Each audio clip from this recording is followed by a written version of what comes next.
about the co-op and what someone in Tampa that has 1 to 5 trees has done so far for us as we've been getting started. I've been so transparent with everyone as we've been getting started that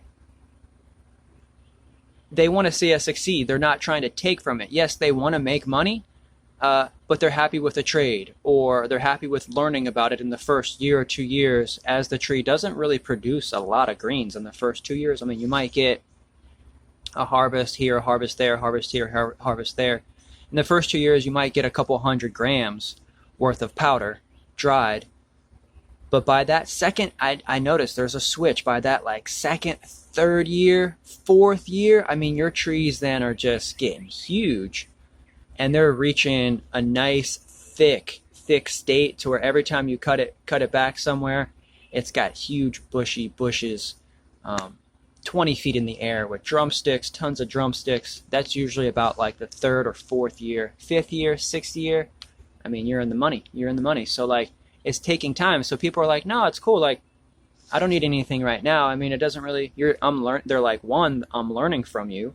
2, they're like, it's just a little baby. Let's get it started. 3, they're not in it for the money. They're in it to also help start the co-op, but just to give back by having a space for the co-op to harvest. And so they're like, one way that we can just give back to anything is through this organization that's feeding people moringa and helping them with their conditions. So mostly everybody in the co-op, and yes, there's been people that call me and say, hey, I want to join the co-op. How much will you pay me for my land?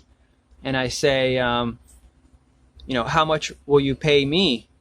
And I flip it on people sometimes, for harvesting the trees, because we're setting this service up. It's a free service, like coming by, harvesting trees and things like that. It's a free service. If you call anybody else that's like, hey, come and cut my trees, you have to pay for that service.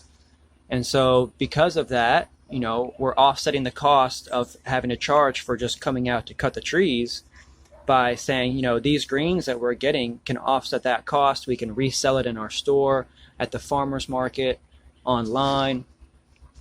And they're like, Kendrick, we don't need anything. Our tree is really small. And so that's why everybody here in the Tampa Bay area is so cool.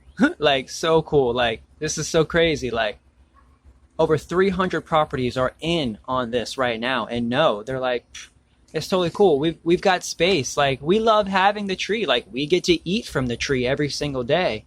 These are the people that are in the co-op that are already freely giving back and not necessarily asking or needing anything from us right now other than just learning.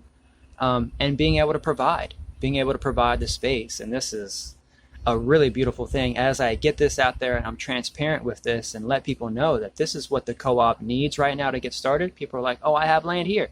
I have land here. How do I get started?